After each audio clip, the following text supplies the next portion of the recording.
Pekerjaan yang dibutuhkan 20 tahun mendatang. Apa saja sih pekerjaan yang dibutuhkan 20 tahun mendatang? 1. Teknisi atau insinyur. Teknik sipil, insinyur lingkungan, insinyur proyek, insinyur biomedis, dan insinyur struktural. Teknisi atau insinyur ini banyak diminati karena ada kelangkaan insinyur berkualitas di setiap bidang. 2. Guru atau pengajar. Pengertian guru dalam KBBI adalah orang yang pekerjaannya mengajar. Menurut pengertian di atas, tugas utama guru adalah mengajar, yaitu membuat orang lain memahami sesuatu yang belum dipahami sebelumnya. 3. Tenaga medis atau tenaga kesehatan.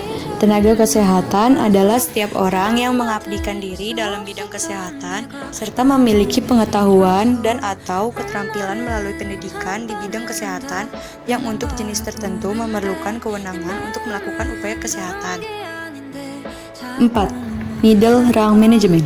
Sama seperti manajemen puncak, manajemen yang posisinya berada di tengah ini sama pentingnya untuk sebuah perusahaan karena membantu dalam mengawasi fungsi sehari-hari.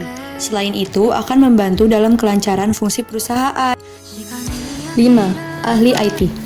Ahli teknologi informasi.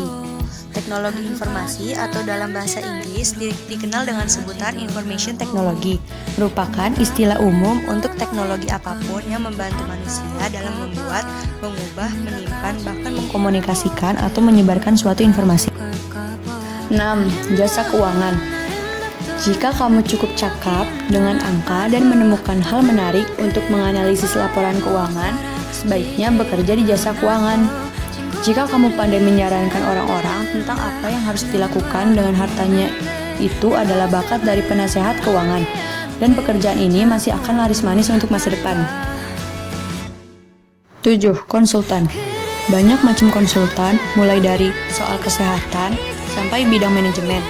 Beberapa tahun ke depan diperkirakan konsultan masih diminati para pencari kerja. Tidak hanya itu, profesi ini juga masih menjanjikan di masa depan, sebab konsultasi sangat dibutuhkan oleh banyak orang dalam bisnis dan perdagangan. 8.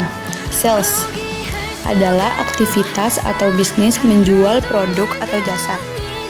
Dalam proses penjualan, penjual atau penyedia barang dan jasa memberikan kepemilikan suatu komoditas kepada pembeli untuk suatu harga tertentu. Penjualan dapat dilakukan melalui berbagai metode, seperti penjualan langsung dan melalui agen penjual. 9. Pekerjaan teknis. Ini adalah sektor yang booming dan pertumbuhannya akan meningkat seperti yang diperkirakan oleh Money Crasher. Contohnya terapis fisik atau asisten, ahli kesehatan gigi, dan teknisi dokter hewan. 10. Layanan di sektor bisnis. Yang termasuk kategori ini seperti estimator konstruksi dan spesialis kesehatan lingkungan.